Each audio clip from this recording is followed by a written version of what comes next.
बच्चों, कैसे हैं आप लोग। आशा करती हूँ कि आप सभी अच्छे होंगे। बच्चों, शुरू करते हैं आज का अध्याय निबंध लेखन।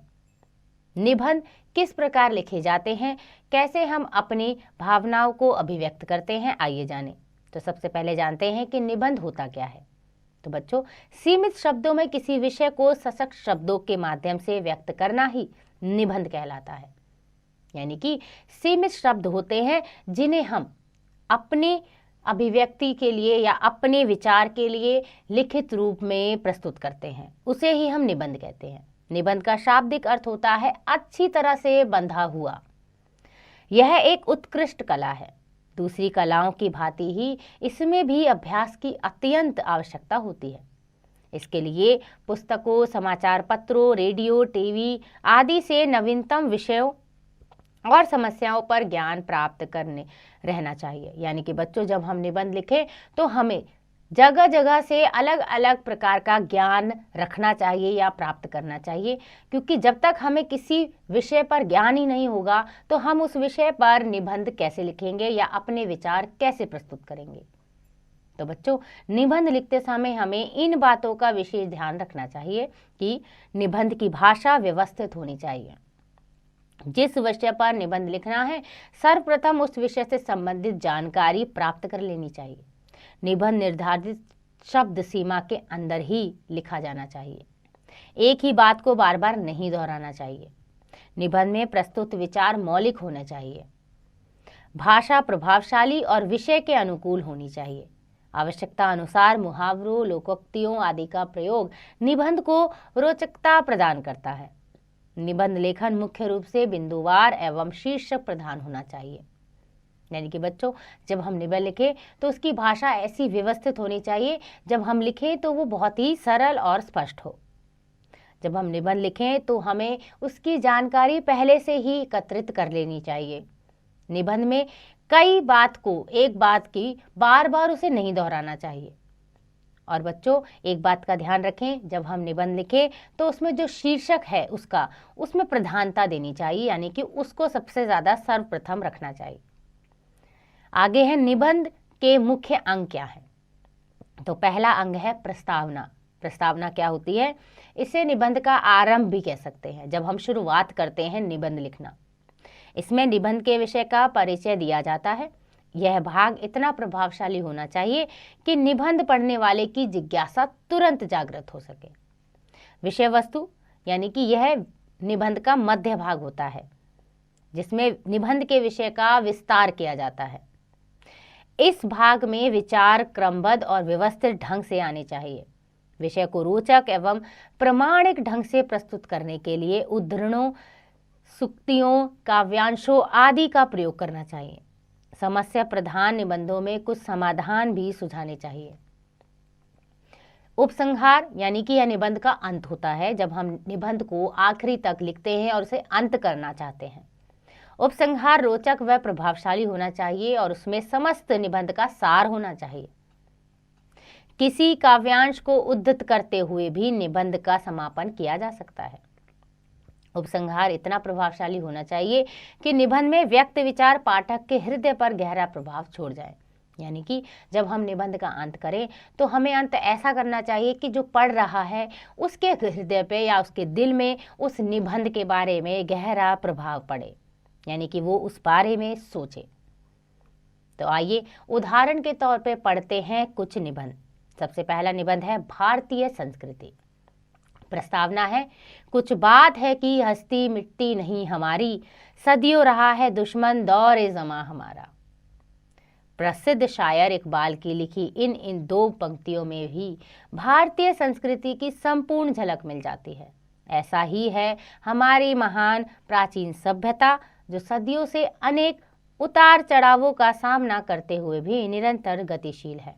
भारत की संस्कृति में अनेक धर्मों, संप्रदायों, जातियों का संगम है। इसमें जो उदारता, सहिष्णुता, सर्वधर्म समभाव की भावना है वह अन्यत्र दुर्लभ है। संस्कृति का अर्थ है, यानी कि संस्कृत का अर्थ है किसी देश के नागरिकों का स्वभाव, कर्म, आचरण और विचारों का वह गुण जो सामान्य रूप से प्रत्येक व्यक्ति में मिलता हो और उन्हीं गुणों के कारण संसार में उस देश की पहचान होने लगती है। संस्कृति में एक ओर तो इस देश के धर्म, नीति, राजनीति, जीवन दर्शन, साहित्य आदि आते हैं, तो दूसरी ओर उसकी परंपराएं, रीति रिवाज, मानवीय मूल्य आते हैं। इस प्रकार हम कह सकते हैं कि संस्कृति का दायरा बहुत बड़ा होता है, जिसमें बहुत सी विशेषताएं आती हैं। भारतीय संस्कृति की विशेषताएं क्या हैं? वैदिक काल से ही भारतीय संस्कृति में ईश्वर की अनेक रूपों में पूजा अर्चना होती है। कालांतर में जब विभिन्न धर्मार्थ लोगों ने इस देश पर शासन किया, तो उसने बड़ी उदारता से उनके धर्मों को आत्मसात किया। अंग्रेज भले ही भारत से चले गए हों, किंतु आज भी यहाँ के गिरजाघरों के ईसा मसीह और मंदिरों के राम कृष्ण में कोई अंतर नहीं माना जाता। हमारी धारणा है कि ईश्वर के रूप भले ही अनेक हों, किंतु वह एक ही है। भारतीय संस्कृति में विचारों को स्वतंत्रता दी गई है। प्रत्येक व्यक्ति को अपने मत, संप्रदाय और विचारों को व्यक्त करने और उनका पालन करने की स्वतंत्रता है। पुरुष और स्त्री दोनों को ही एक समान अधिकार प्राप्त है। सुख और दुख में एक समान रहना इस संस्कृति की सबसे बड़ी शिक्षा है। आतिथ्य सत्कार का जो गुण हमारे यहाँ मिलता है, उसकी सारे विश्व में प्रशंसा होती है। सहयोग, उदारता, करुणा, प्रेम, उत्सव प्रियता, संतोष आदि इस देश के नागरिकों के विशेष गुण माने जाते हैं।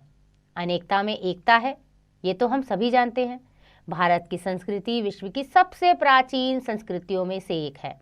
यह सबको गले लगाने का उपदेश देती है। हमारी संस्कृति में वसुधैव कुटुंबकम अर्थात समस्त संसार को एक ही परिवार माना जाता है। इसमें काले गोरे का भेद नहीं है, जाति और धर्म की दीवार नहीं है। यह संस्कृति सबके गुणों को सराहने और उन्हें अपनाने की शिक्षा देती है। संसार की हर सभ्यता, संस्कृति और धर्म से भारतीय संस्कृति ने कुछ न कुछ अच्छा ग्रहण किया है। उपसंहार ये है कि हजारों वर्षों का इतिहास साक्षी है कि संस्कृति ने कभी किसी देश पर आक्रमण कर वहां की सभ्यता और संस्कृति को नष्ट करने का प्रयास नहीं किया। भारतीय संस्कृति ने सदा बौद्धिक और आध्यात्मिक परंपराओं का आदर किया है। इसने अनेक धर्मों, जातियों, संप्रदायों और नस्लों को अपने में समाहित किया है, किंतु अपनी पहचान पर आंच नहीं आने दी है। यही कारण है कि हजारों वर्ष बीत जाने पर भी बिना रुके, बिना थके वह अपनी निर्बाध गति से चल रही है। यह सबके गुणों को अपनाने और बुराइयों को त्यागने की शिक्षा देती है। सबकी विशेषताओं को सराहती है, परोपकार की भावना रखती है। हमें इस पर गर्व होना स्वाभाविक है। तो बच्चों, ये था एक निबंध जो था हमारे निबंध लिखा गया भारतीय संस्कृति पर। तो आपने देखा किस प्रकार हमने भारतीय संस्कृति के ऊपर निबंध लिखा और क्या क्या मुख्य बिंदु उसमें अपनाए। आइए पढ़ते हैं अगला निबंध। अगला निबंध का नाम है आतंकवाद। प्रस्तावना है, गत 2 दशकों में इतने लोग किसी युद्ध में नहीं मारे गए जितने कि आतंकी हमलों में। संसार के अलग अलग देशों में होने वाले ये बम विस्फोट आतंकवाद की ही देन है। शायद ही कोई व्यक्ति होगा जो आज आतंकवाद के नाम से परिचित न हो। अमेरिका हो या भारत, इजराइल हो या अफगानिस्तान, विश्व के अधिकांश देशों में आतंकवाद किसी न किसी रूप में अपने पांव पसार चुका है। आतंकवाद से सुरक्षा के लिए भारी खर्च करना आज हमारी भी मजबूरी बन चुकी है। आतंकवाद का अर्थ है समाज में डर फैलाकर सरकार से अपनी बात को जबरदस्ती मनवाने का प्रयास करना। आतंकवादी निर्ममता से लोगों की हत्या करते हैं, बम धमाके कर दहशत का वातावरण बनाते हैं ताकि सरकार पर दबाव बनाकर अपनी मांगे मनवाई जा सके। भारत में आतंकवाद कैसे है? हमारा देश भी वर्षों से आतंकवाद से जूझ रहा है। पड़ोसी देश पाकिस्तान की जन्म के साथ ही भारत में आतंकवाद की काली छाया फैल गई थी। कश्मीर पर अधिकार जमाने के लिए बाद में हुए 2 युद्धों ने तो आग में घी डालने का ही काम किया। 80 के दशक में पाकिस्तान ने राह से भटके हुए सिखों को भड़काकर भारत में आतंकवाद को हवा दी। इसी कारण एक दिन प्रधानमंत्री इंदिरा गांधी भी आतंकवाद का शिकार हो गई। उनके सिख अंगरक्षक ने ही उन्हें मार डाला। उनके बाद एक दूसरे प्रधानमंत्री राजीव गांधी भी तमिल आंदोलनकारी आतंकवादियों के एक मानव बम का शिकार हो गए। आज भी सीमा पर से जाकर आतंकवादी जम्मू कश्मीर में निरंतर सक्रिय हैं और आए दिन निर्दोष और मासूम लोगों की हत्या कर आतंक का वातावरण बनाने का प्रयास करते रहते हैं। आज देश में नक्सलवादी हिंसा का भी दौर जारी है। आतंकवादी सरकारी कार्यालयों तथा कर्मचारियों को नुकसान पहुंचाते हैं और मासूम निर्दोष लोगों का जनसंहार करते हैं। देश के कई नगरों में सीरियल बम धमाके कर वे सरकार को अपनी ताकत का एहसास दिलाने का प्रयास करते हैं। इसके लिए कई बार तो वे अपने प्राणों की भी चिंता नहीं करते और स्वयं भी मृत्यु का शिकार बन जाते हैं अथवा सुरक्षा बलों द्वारा मार दिए जाते हैं। विश्व का कोई धर्म हिंसा के रास्ते पर चलने की शिक्षा नहीं देता, लेकिन आतंकवादी धर्म या राजनीतिक विचारधारा की आड़ में अपना स्वार्थ सिद्ध करते हैं और धर्म के नाम पर मासूम बच्चों और स्त्रियों की हत्या करने के लिए भी नहीं हिचकते। इतिहास गवाह है कि लूटपाट और हत्या के माध्यम से आज तक कोई किसी को नहीं दबा पाया है। किसी भी सभ्य समाज में धार्मिक कट्टरता और हिंसा के लिए कोई स्थान नहीं है। आतंकवाद रोकने के उपाय क्या हैं?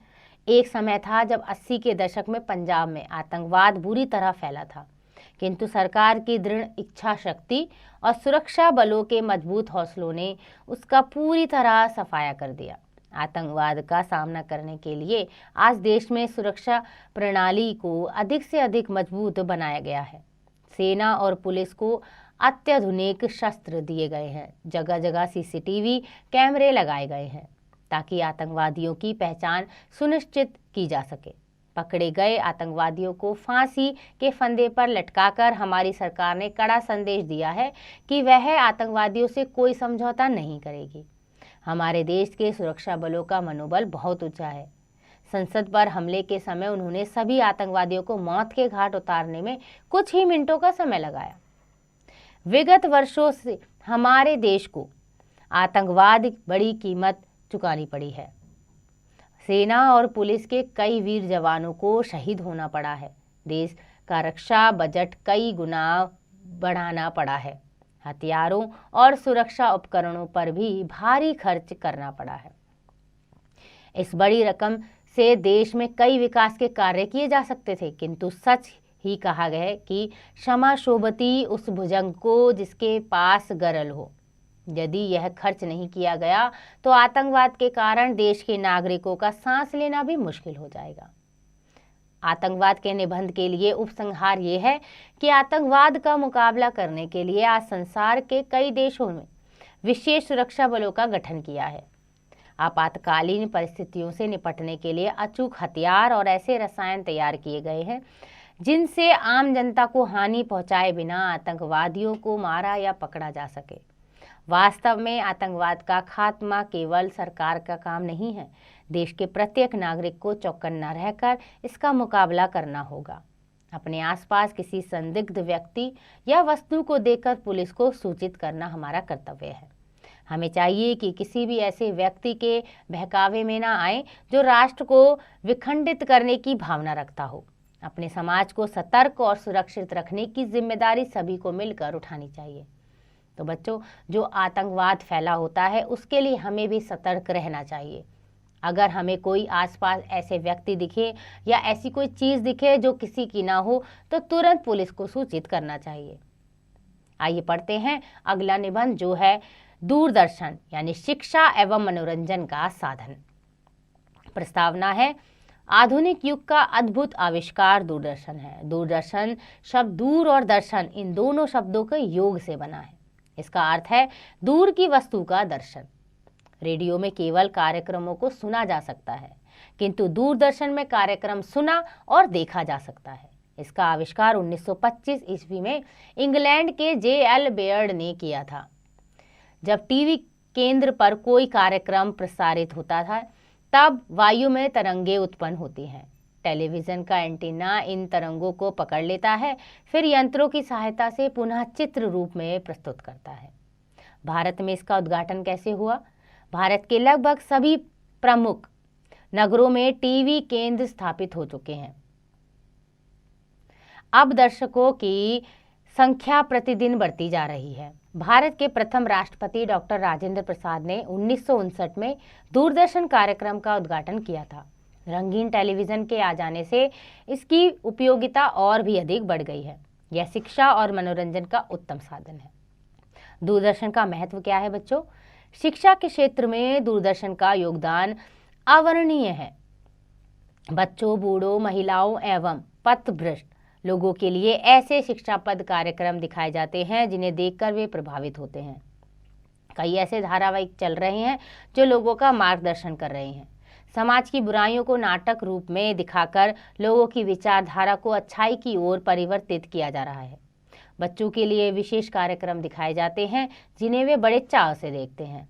विद्यालय एवं कॉलेजों के छात्रों के लिए पाठ्य सामग्री का प्रसारण योग्य अध्यापकों के द्वारा होता है। शैक्षिक सामग्री एवं प्रयोगशालाओं के प्रयोग द्वारा दूर गांवों, पहाड़ों और रेगिस्तानों में बैठे छात्रों को शिक्षा दी जाती है। राष्ट्रीय शैक्षिक अनुसंधान एवं प्रशिक्षण परिषद द्वारा प्रौढ़ों, बच्चों तथा अन्य लोगों के लिए पाठों का प्रसारण दूरदर्शन पर होता है। किसानों के लिए कृषि ज्ञान, चिकित्साओं के लिए नवीन चिकित्सा ज्ञान और महिलाओं के लिए शिक्षा पद ज्ञान दर्शन द्वारा किया जाता है। घर बैठे लोग प्रायः व शाम को देश विदेश की घटनाओं की जानकारी दूरदर्शन पर प्राप्त करते हैं। मैचों का आंखों देखा हाल भी वे दूरदर्शन पर देखते हैं। मनोरंजन के क्षेत्र में दूरदर्शन ने क्रांति ला दी है। रामायण, महाभारत, किस्मत, जुनून, कानून आदि जैसे कार्यक्रमों ने सारे भारत में ही नहीं विदेशों में भी धूम मचा दी है।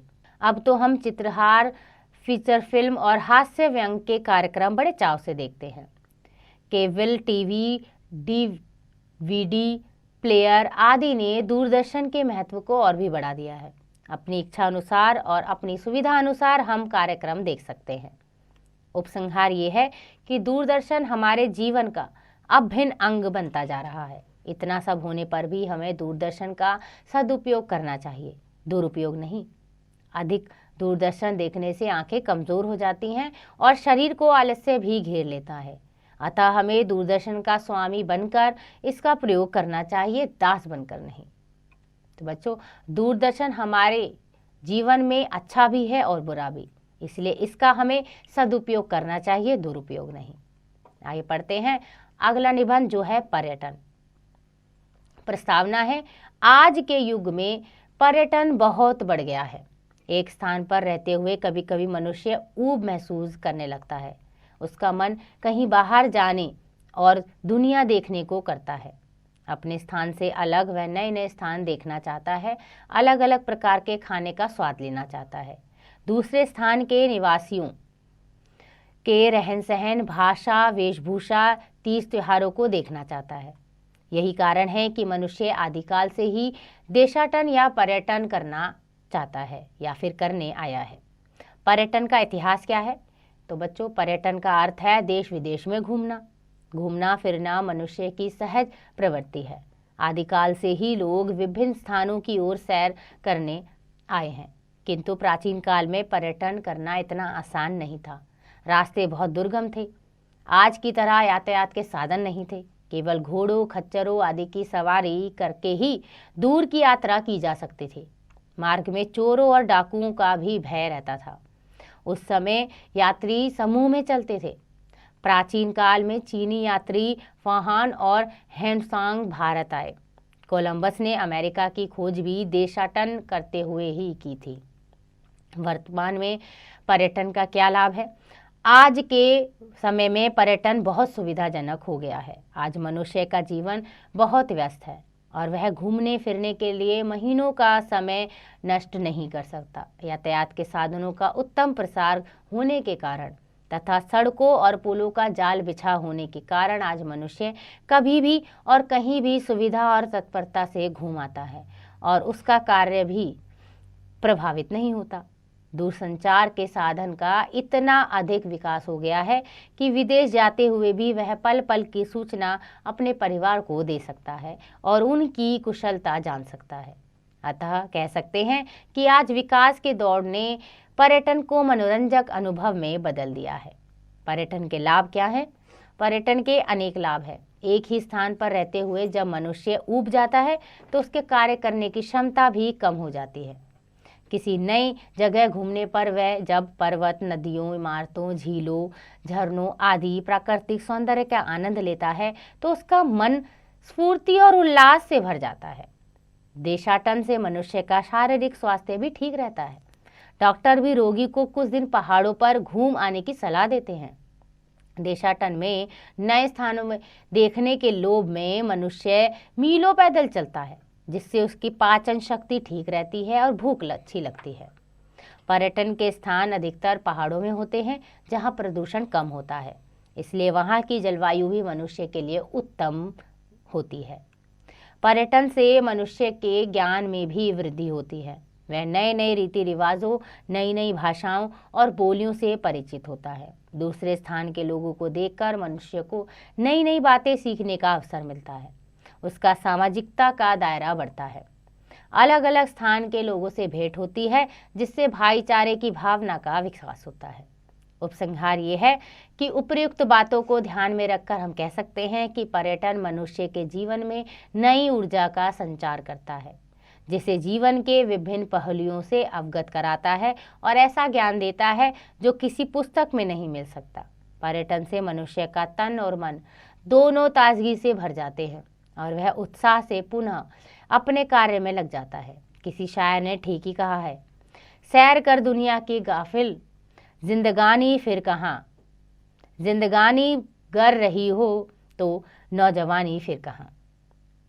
तो बच्चों, ये था एक और निबंध जो था पर्यटन पर। पर्यटन यानी कि दूसरी जगह जाकर घूमना फिरना और वहाँ का अनुभव लेना। आइए पढ़ते हैं अगला निबंध जो है विज्ञान वरदान है या अभिशाप। प्रस्तावना है, आज का युग विज्ञान का युग है। विज्ञान ने मानव को भौतिक सुख सुविधाओं के क्षेत्र में बहुत उपयोगी उपकरण दिए हैं। सुई से लेकर खाना पकाने के लिए गैस से चूल्हे तक सभी विज्ञान की ही देन है। आज हम अपने विचारों यानी अपने चारों ओर विज्ञान से निर्मित वस्तुएं देखते हैं। जीवन के हर क्षेत्र में विज्ञान के आविष्कारों ने मानव को प्रभावित किया है। विज्ञान के चमत्कार क्या हैं? विज्ञान से मानव को अनेक लाभ हुए हैं। हर प्रकार के सुख प्रदान करने में विज्ञान का अनोखा योगदान है। बिजली विज्ञान की अनुपम देन है। बटन दबाते ही कमरा गर्म या ठंडा हो जाता है। बटन दबाते ही अलादीन के चिराग की तरह मिनटों में कई आदमियों का भोजन तैयार हो जाता है। वातानुकूलित कमरों में तो पहाड़ों का आनंद घर में लिया जा सकता है। समय की बचत के लिए दूरभाष आदि कई केंद्र हैं। हम हजारों मील दूर बैठे मित्रों से आसानी से बात करते हैं। दूरी को कम करने के लिए हमारे पास कार, रेलगाड़ी, वायुयान आदि है। हम प्रातः का नाश्ता दिल्ली में, दोपहर का भोजन लंदन में और शाम का यानी कि शाम की जो चाय है वो न्यूयॉर्क में पी सकते हैं। बढ़ती आबादी की मांगों को पूरा करने के लिए हमारे पास कई साधन हैं। नए ढंग से खेती करके अधिक अनाज उगाया जा रहा है। कल कारखानों की सहायता से साइकिल, कपड़े और दूसरी चीजें समय में अधिक मात्रा में तैयार हो रही हैं। बढ़ती हुई बीमारियों पर काबू पाने के लिए नई दवाइयां बनाई जा रही हैं। हैजा, टीबी और चेचक जैसी बीमारियों पर काबू पा लिया गया है। एक्सरे मशीन द्वारा शरीर के अंदर का चित्र लिया जाता है। कैंसर पर काबू पाने के लिए अनुसंधान कार्य चल रहे हैं। मनोरंजन के लिए आज हमारे पास रेडियो, चलचित्र, दूरदर्शन आदि कई साधन हैं। केबल टीवी आदि के द्वारा हम अपने घरों में बैठे सिनेमा का आनंद लेते हैं। शिक्षा के प्रसार के लिए पुस्तकें, समाचार पत्र, दूरदर्शन आदि कई साधन हैं। विज्ञान एक अभिशाप भी है बच्चों, यानी कि जहां विज्ञान से अनेक लाभ हैं वहां कई हानियां भी हैं। अधिक वाहनों एवं कारखानों के कारण प्रदूषण की समस्या उत्पन्न होती है। वायु के साथ जल भी प्रदूषित होता जा रहा है। आरामदेह वस्तुओं की अधिकता के कारण मानव आलसी बनता जा रहा है। अणुबम ने तो मानव को सर्वनाश के कगार पर खड़ा कर दिया है। लोभ और लालच ने मानव को स्वार्थी और ईर्ष्यालु बना दिया है। अब वह मानवता से कोसों दूर चला गया है। बेकारी बढ़ रही है, अमीर अमीर अधिक हो रहे हैं और निर्धन अधिक निर्धन बनते जा रहे हैं। मानव अब अनादवादी बनकर रह गया है। उपसंहार ये है कि आज मनुष्य विज्ञान से प्रभावित है, परंतु इसे विज्ञान का दास न बनकर उसका स्वामी बनना है। इसे अपने नियंत्रण में रखना है। मानव को विज्ञान के साथ साथ आध्यात्मिकता के विकास की ओर भी ध्यान देना चाहिए। तो बच्चों, विज्ञान हमारे लिए अच्छा भी है और बुरा भी है। इसका हमें सदुपयोग करना है और इसका हमें स्वामी बनना है, उसका दास नहीं बनना। आइए बच्चों, पढ़ते हैं अगला निबंध। हमारे राष्ट्रीय पर्व। प्रस्तावना है कि भारत त्योहारों का देश है। यहाँ हर वर्ष कई त्योहार मनाए जाते हैं। इन पर्वों के कारण हमारे जीवन से नीरसता दूर होती है और रोचकता तथा आनंद की वृद्धि होती है। इनसे नई प्रेरणा मिलती है। प्रमुख राष्ट्रीय पर्व हैं दशहरा, दिवाली, होली, बड़ा दिन, ईद आदि। ये त्योहार किसी विशेष जाति या धर्म से जुड़े होने के कारण मनाए जाते हैं। परंतु 15 अगस्त, 26 जनवरी और 2 अक्टूबर ऐसे पर्व हैं जिन्हें एक जाति या धर्म के लोगों के लिए नहीं, अपितु संपूर्ण राष्ट्र उल्लासपूर्वक मनाता है। ऐसे पर्वों को राष्ट्रीय पर्व कहा जाता है, जो पूरे राष्ट्र में बहुत उल्लास से मनाए जाते हैं। राष्ट्रीय पर्व मनाने का कारण एवं तरीका क्या है? 15 अगस्त को स्वतंत्रता दिवस कहते हैं। 15 अगस्त 1947 को हमारा देश 200 वर्षों की पराधीनता के बाद स्वतंत्र हुआ। यह आज़ादी अंग्रेज़ों ने हमें ऐसे ही उपहार में नहीं दी। इसके लिए भगत सिंह, चंद्रशेखर आज़ाद, सुखदेव, अशफाक उल्लाह, रामप्रसाद बिस्मिल जैसे क्रांतिकारियों ने फांसी के फंदों को चूमा तथा राष्ट्रपिता महात्मा गांधी ने अंग्रेजों के विरुद्ध अहिंसात्मक आंदोलन चलाकर उनकी जड़ों को हिला दिया। विवश होकर अंग्रेजों को भारत छोड़कर जाना पड़ा। यह एक राष्ट्रीय त्योहार है। इसके लिए पूरे भारत में छुट्टी होती है। इस देश की पूर्व संध्या पर राष्ट्रपति राष्ट्र के नाम संदेश प्रसारित करते हैं। 15 अगस्त को प्रातःकाल लाल किले पर तिरंगा फहराने के बाद प्रधानमंत्री का भाषण होता है। इस दिन देश के लिए शहीद होने वाले देशभक्तों को याद किया जाता है। 26 जनवरी को गणतंत्र दिवस कहते हैं। 26 जनवरी 1930 में लाहौर में रावी नदी के किनारे पंडित जवाहरलाल नेहरू ने पूर्ण स्वाधीनता की घोषणा की थी। उस वर्ष से 26 जनवरी को स्वराज्य दिवस मनाया जाने लगा। 15 अगस्त 1947 को आज़ादी मिलने पर 26 जनवरी 1950 को नया संविधान लागू हुआ और भारत पूर्ण स्वतंत्र राज्य बना। इस दिन दिल्ली में विजय चौक से लाल किले तक एक लंबा जुलूस निकलता है। जल, थल और वायुसेना के सैनिक मार्च करते हुए जाते हैं। झांकियां दिखाई जाती हैं, विमान पुष्प वर्षा करते हैं। लाखों लोग इस कार्यक्रम को देखते हैं। दिल्ली के साथ साथ भारत के अन्य राज्य की राजधानियों में यह समारोह बड़ी धूमधाम से मनाया जाता है। राष्ट्रपिता महात्मा गांधी का जन्म 2 अक्टूबर को राष्ट्रीय पर्व के रूप में मनाया जाता है। उनका जन्म 2 अक्टूबर 1869 को हुआ था। गांधी जी ने अंग्रेजों से आज़ादी दिलाने के लिए लोगों का नेतृत्व किया और मानवता की सेवा की। इसलिए देशवासी उनका आदर करते हैं। सत्य और अहिंसा द्वारा उन्होंने अंग्रेजों को भारत छोड़ने पर मजबूर किया। हर वर्ष राष्ट्र उनकी तपस्या, सेवा और बलिदान के कारण उनके जन्म दिवस पर श्रद्धा सुमन अर्पित करते हैं। कई स्थानों पर गांधी जयंती के अवसर पर मेले लगते हैं। लोग उनका साहित्य बड़े प्यार से पढ़ते हैं और उनके जीवन से प्रेरणा लेते हैं। उपसंहार कि इन तीनों पर्वों से राष्ट्रीय जीवन में नई चेतना, उत्साह और प्रेरणा का संचार होता है। जीवन की निरसता और निराशा समाप्त होती है। प्रेम, एकता और भाईचारे की भावना बढ़ती है। देशभक्तों को याद करके उनके जीवन से प्रेरणा लेने का अवसर मिलता है। हमें ऐसे अवसर पर आपसी भेदभाव भुलाकर मिलजुल कर रहना चाहिए, क्योंकि राष्ट्रीय पर्व हमें यही सिखाता है कि हमें भेदभाव नहीं करना है। हर व्यक्ति एक समान है और सबको मिलजुल कर रहना है, क्योंकि हम सब भारतवासी हैं। आइए पढ़ते हैं अगला निबंध, जो है बढ़ती महंगाई।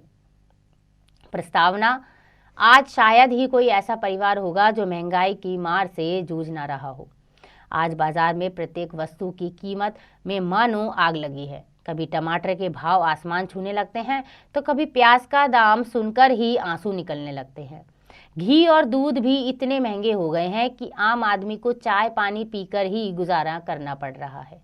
आज स्थिति यह बन गई है कि गरीब आदमी को तो बाजार जाने का नाम सुनते ही घबराहट होने लगती है। महंगाई का अर्थशास्त्र। किसी भी वस्तु की मांग और उसकी आपूर्ति में एक संतुलन होना आवश्यक होता है। यदि किसी वस्तु की मांग अधिक है और उसका उत्पादन या पैदावार कम है तो उसकी कीमत दिन पर दिन बढ़ती ही चली जाती है। प्रतिदिन उपभोग की जाने वाली कई ऐसी चीज़ें हैं जो हमारे देश में बहुत कम होती हैं। देश की आज़ादी के समय अमेरिकी डॉलर और भारतीय रुपए की कीमत बराबर थी, यानी अगर 1 रुपये की कोई वस्तु विदेश से मंगानी होती थी तो उसके बदले 1 ही भारतीय रुपया देना होता था। किंतु आज उसी $1 के बदले हमें लगभग 65 से 70 रुपये चुकाने होते हैं। अतः बाहर देश से आने वाली प्रत्येक वस्तु हमें महंगी मिलती है, चाहे वह पेट्रोल हो या अन्य तकनीकी व इलेक्ट्रॉनिक उपकरण। महंगाई के कारण क्या है? कई बार कुछ लालची व्यापारी बाजार में किसी वस्तु की जानबूझकर कमी कर देते हैं और अपने पास उसे जमा कर लेते हैं। स्पष्ट है कि यदि किसी वस्तु की हमें आवश्यकता है और वह बाजार में कम या कठिनाई से मिलेगी तो हम अधिक कीमत देकर भी उसे खरीदेंगे। अधिक से अधिक मुनाफा कमाकर रातों रात अमीर बन जाने की स्वार्थी भावना के कारण कुछ लोग पहले तो किसी वस्तु की बाजार में नकली कमी दिखाते हैं और फिर उसे कई गुना अधिक कीमत पर बेच देते हैं। प्राकृतिक आपदा आने पर तो ऐसे लोग और अधिक क्रूर हो जाते हैं। केदारनाथ में आई आपदा के समय वहां 1 कप चाय की कीमत 50 रुपये तक वसूली गई। बाढ़, सूखा जैसी प्राकृतिक आपदाओं के आने के कारण कई बार फसलें नष्ट हो जाती हैं। फलस्वरूप उत्पादन कम होने से सब्जियां और अनाज आदि के दाम बढ़ जाते हैं। महंगाई रोकने के उपाय क्या हैं? वर्तमान समय में लोगों में त्याग और परोपकार की भावना समाप्त होती जा रही है और अधिक से अधिक धन कमाने की प्रवृत्ति बढ़ी है। भ्रष्टाचार के कारण जमाखोरी और पूंजीवाद को बढ़ावा मिला है। सरकार को जमाखोरों और कालाबाजारी करने वाले लोगों के विरुद्ध कड़ी कार्रवाई करनी चाहिए। राजनीतिक पार्टियां व्यापारी वर्ग से चंदा लेकर उनका साथ देती हैं। इस पर अंकुश लगाए जाने की सख्त आवश्यकता है। सरकार को ऐसे उपाय करने चाहिए जिससे कि देश में खाने पीने की वस्तुओं की कमी ना हो और उनका वितरण सभी जरूरतमंदों में ठीक प्रकार से हो सके। पेट्रोल और डीजल पर रियायत दी जानी चाहिए। अमीरों से अधिक कर वसूल कर सरकारी घाटा कम किया जाए। उपसंहार: बढ़ती महंगाई में गरीब और गरीब होता जा रहा है। अपनी दैनिक आवश्यकताओं की पूरी न होने के कारण गरीबों में असंतोष और आक्रोश पनपता है। इस कारण कुछ लोग राह से भटक जाते हैं और चोरी, डकैती, लूटपाट कर धन कमाने का प्रयास करने लगते हैं। यदि नागरिकों में असंतोष होता है तो देश प्रगति की दौड़ में पिछड़ जाएगा। आज सरकार ने शिक्षा, खाद्य सुरक्षा, मासिक भत्ता, बेरोजगारी भत्ता, रोजगार गारंटी और निःशुल्क आवास आदि की सुविधा देकर स्थिति को संभालने का प्रयत्न तो किया है, किंतु अभी बहुत कुछ किया जाना है। इसके लिए दूरगामी योजनाएं बनाकर उन पर काम किए जाने की आवश्यकताएं हैं। आइए बच्चों पढ़ते हैं अगला निबंध जो है आपदा प्रबंधन। प्रस्तावना: 16 जून 2013 को उस दिन भी प्रतिदिन की भांति उत्तराखंड की केदारनाथ घाटी मंदिर की घंटियों की आवाज से गूंज रही थी। भगवान शिव के दर्शनों को आए लोगों का तांता लगा था। मंदिर परिसर और आसपास के बाजार चहल पहल से भरे हुए थे। तभी अचानक भारी वर्षा के बीच पहाड़ खिसकने लगे। घाटी में पहाड़ों के ऊपर से आए जल के सैलाब और भारी भरकम पत्थरों ने देखते ही देखते प्रलय मचा दी और हजारों यात्री पलक झपकते ही काल के गाल में समा गए। यह ऐसी प्राकृतिक आपदा थी जिसको रोका जाना संभव तो नहीं था, किंतु यदि ऐसे संकटों को ध्यान में रखकर कुछ सावधानियां रखी जाती तो जान माल के भारी नुकसान को रोका जा सकता था। आपदा का अर्थ व प्रकार। तो बच्चों, आपदा का अर्थ होता है जान और माल को नुकसान पहुंचाने वाला संकट। यह संकट दो तरह से सामने आ सकता है, मनुष्य की जाने अनजाने किसी गलती के कारण या बड़ी किसी प्राकृतिक हलचल के कारण। भोपाल में एक कारखाने से आधी रात को अचानक एक हानिकारक गैस का रिवास होने लगा था, जिसके कारण वहां क्षण भर में ही हजारों लोग काल के गाल में समा गए और जो बच गए थे उनमें से अधिकतर आज भी विकलांगों का जीवन बिता रहे हैं। मनुष्य की लापरवाही से आई दुर्घटना का यह एक उदाहरण है। इसी प्रकार किसी बांध के टूट जाने से भारी तबाही आ सकती है। जमा किए कागजों, पटाखों या कपड़ों के बड़े गोदामों में असावधानी के कारण आग लग जाने से आसपास रहने वाले लोगों की जान संकट में आ सकती है। नाभिकीय और पर्यावरण प्रदूषण के कारण भी जान माल के भारी नुकसान की आशंका सदैव बनी रहती है। भूकंप, सुनामी, बाढ़, अकाल, ज्वालामुखी का फटना, उल्कापिंड का गिरना आदि ये ऐसी प्राकृतिक आपदाएं हैं जो कभी भी और कहीं भी आ सकती हैं। आपदा का प्रभाव क्या है? आपदा का प्रभाव धनी और निर्धन सभी पर पड़ता है, किंतु निर्धन लोग उससे बहुत अधिक प्रभावित होते हैं क्योंकि वे पहले ही असुरक्षित ढंग से बनाए गए घरों में रह रहे होते हैं, जिनके गिरने के कारण उनमें से अधिकतर घरों में ही दबकर मर जाते हैं। मल्ला और मछुआरा के कच्चे पक्के घर नदी या समुद्र के किनारे पर ही बसे होते हैं। तेज तूफान उन्हें आसानी से उड़ा ले जाता है। संकटों से जूझने के लिए उनके पास पर्याप्त साधन नहीं होते। आपदा प्रबंधन ये है कि आपदा प्रबंधन का अर्थ ऐसी व्यवस्था बनाने से है जिसमें अचानक आने वाली किसी संकट का सामना किया जा सके।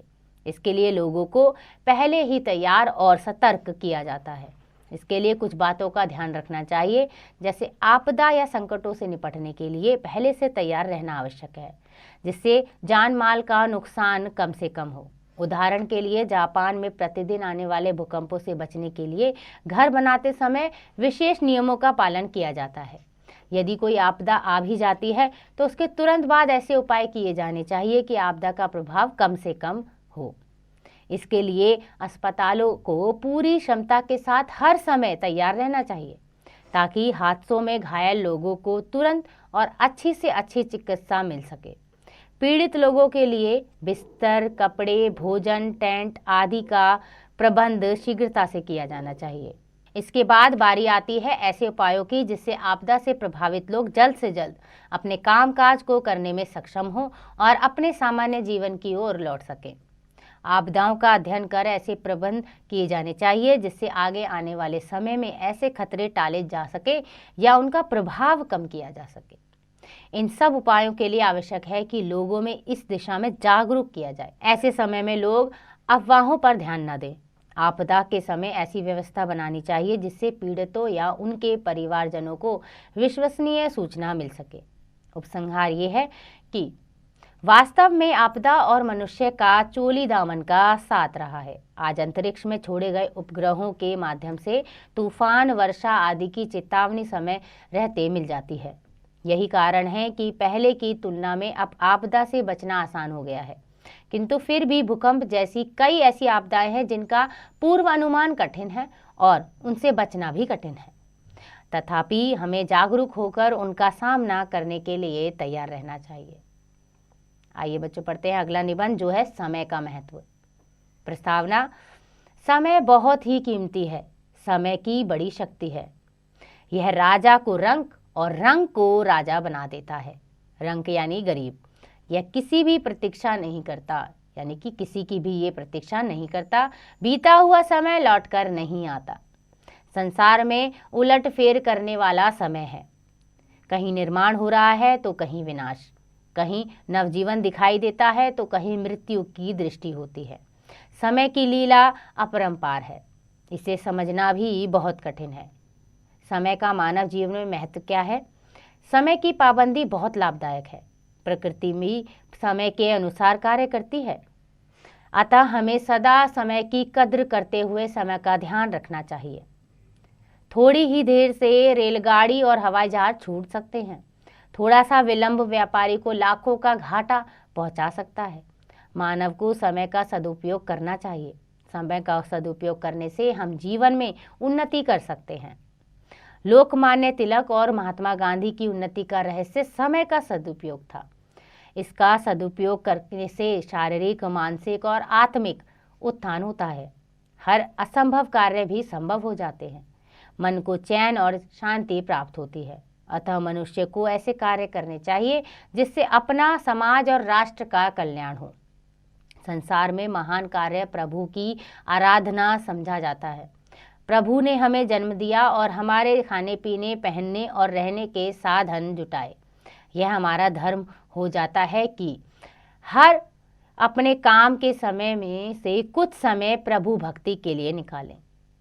यह समय का सदुपयोग है। हाँ, गपशप करके समय नष्ट कर देना समय का दुरुपयोग होगा। सारा दिन काम करते करते मनुष्य का मन उब जाता है। विश्राम और मनोरंजन मनुष्य के लिए परम आवश्यक है। इनसे नवीनता आती है, इससे काम करने की शक्ति बढ़ती है। अतः हमें कुछ समय मनोरंजन के लिए अवश्य निकालना चाहिए। समय की बचत कैसे करें? कहते हैं कि मनुष्य का सबसे बड़ा शत्रु आलस्य है। आलस्य के कारण लोग उन्नति के स्थान पर अवनति को प्राप्त होते हैं। आलस्य मनुष्य की बुद्धि और समय का नाश कर देता है। यह मनुष्य को नकारा बना देता है। अधिक समय बैठने, सोने, ताश खेलने और चलचित्र आदि में लगा देने से समय नष्ट हो जाता है। बहुत से लोग अपने मित्रों के साथ गपशप में समय नष्ट कर देते हैं। कुछ लोग वाद विवाद और झगड़े में समय नष्ट कर देते हैं। यही बुरी बात है।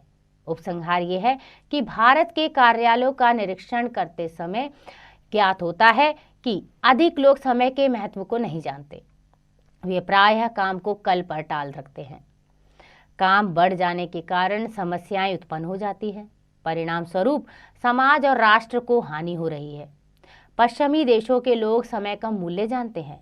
वे समय की कदर करते हुए हमसे बहुत आगे निकल गए हैं। यदि देश की प्रगति बढ़ानी है तो समय का आदर करना होगा। बीता हुआ समय लौट कर नहीं आता। तो बच्चों, समय का महत्व हमें अपने जीवन में भी अपनाना चाहिए, क्योंकि बीता हुआ समय कभी लौट कर नहीं आएगा। इसीलिए समय का सही उपयोग करो। आइए पढ़ते हैं अगला और आखिरी निबंध, दहेज प्रथा एक अभिशाप। प्रस्तावना है, हमारे देश की संस्कृति विश्व की सभी संस्कृतियों में सर्वश्रेष्ठ है। यह पुरानी रूढ़ियों और प्रथाओं का केंद्र है। समाज में प्रत्येक प्रथा का सूत्रपात किसी विशेष उद्देश्य को लेकर होता है, परंतु कालांतर में वह प्रथा जब रूढ़ी बन जाती है तो उससे मुक्ति पाना सहज नहीं होता। आज दहेज प्रथा एक रूढ़ी बनकर अभिशाप के रूप में हमारे सामने उपस्थित हुई है। प्राचीन युग में दहेज एक उपहार था, यानी कि प्राचीन युग में कन्या को लक्ष्मी माना जाता था। पिता की संपत्ति के हकदार भले ही बेटे बनते थे, फिर भी बेटी को माता पिता विवाह पर उपहार देते थे। राजा जनक ने भी अपनी बेटी सीता को अनेक उपहार दिए। उन्होंने उस विवाह में गाय और नौकरानियों को भी सीता के साथ भेजी। आज वह उपहार की प्रथा दहेज का भयंकर रूप धारण कर चुकी है। दहेज प्रथा के दुष्परिणाम। दहेज प्रथा ने लोगों का सुख चैन छीन लिया है। इस प्रथा के कारण कन्या के माता पिता कन्या के जन्म के बाद दुखी जीवन व्यतीत करने लगे हैं। विवाह संस्कार अब दूल्हे खरीदने एवं बेचने की मंडी बन गया है। कन्या के सौंदर्य एवं शील को देखकर भी कन्या का मूल्य उसके दहेज के आधार पर आंका जाने लगा है। दहेज के भूखे अपनी बहुओं को शारीरिक और मानसिक यातनाएं देते हैं। वे उनके माता पिता से और अधिक दहेज की मांग करते हैं और दहेज ना मिलने पर उन्हें जला देते हैं। आज आए दिन समाचार पत्रों में नवयुवतियों की दहेज के कारण आत्महत्या या मृत्यु के समाचार मिलते हैं। आजकल यह प्रथा सुरसा के मुंह की तरह फैलती जा रही है और एक अभिशाप बन गई है। मध्यम वर्गीय व्यक्ति पर इस प्रथा का कुप्रभाव पड़ा है। वह अपनी बेटी की खुशी के लिए ऋण लेकर अधिक दहेज देने लगा है। वह सारा जीवन ऋण उतारने में बिता देता है। ऋण यानी कि उधार लेना। कभी कभी कन्या अपने पिता की दुख अवस्था को देखकर आत्महत्या कर लेती है। इस कुप्रथा ने अनमेल विवाह की प्रथा को जन्म दिया है। दहेज न दे सकने से माता पिता अपनी फूल सी कोमल कन्या को किसी अधेड़, अयोग्य, कुरूप और दुष्चरित्र वर के हवाले कर देते हैं। इससे उस कन्या का जीवन नरकीय बन जाता है। आजकल लोग पहले पता लगाकर पुत्र को आने देते हैं और कन्या को संसार का मुंह नहीं देखने देते। उपसंहार ये है कि दहेज प्रथा के इस भयंकर कोड़ को रोकने के लिए सख्त कदम उठाने पड़ेंगे, अन्यथा यह प्रथा समाज को निगल जाएगी।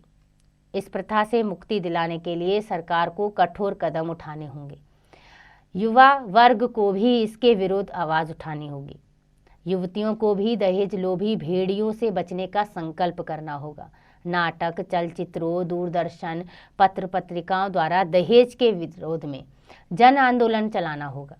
सामूहिक विवाह पद्धति पर बल देना होगा। बारातियों की संख्या निर्धारित करनी होगी। दहेज लेन देन वाले लोगों को कारावास की सजा देनी होगी। सामाजिक संस्थाओं को दहेज विरोधी अभियान चलाने होंगे। युवकों को अपने अभिभावकों को समझना होगा। यदि लोभी अभिभावक अपने बच्चों के सुख की चिंता ना करें तो ऐसे अभिभावकों को छोड़ना होगा। तो बच्चों, इस प्रकार हम निबंध लिखते हैं और ऐसे हम अपने विचारों को अभिव्यक्त करते हैं निबंध के रूप में। आइए दोहराएं कि निबंध का अर्थ है अच्छी तरह से बंधा हुआ। किसी विषय पर अपने विचारों को सुव्यवस्थित व क्रमबद्ध ढंग से लिखना ही निबंध कहलाता है।